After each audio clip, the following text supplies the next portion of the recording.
So, mano ni siya guys. Um, duha ka klase among pagluto sa puso sa saging.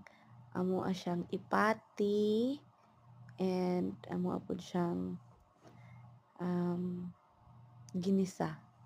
Ginisa nga puso sa saging o pati nga puso sa saging. So, si Alexa, gisabay na niya ang pagluto. While gagisa sa isa ka putaya, ang isa pod kanang sa nitawag ani ka-prepare po siya sa para pati o tora. Ano siya, nagpati na si baby. So, lami kaayo. Lami ka ng puso sa saging ba?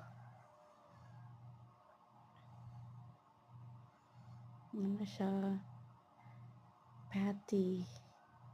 Puso sa saging patty.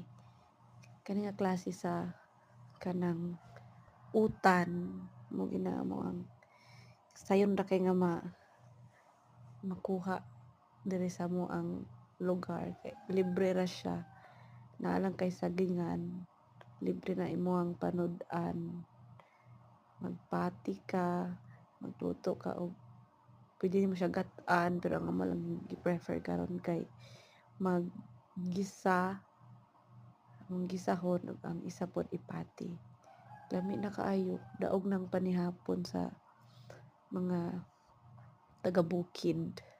So muna siya guys.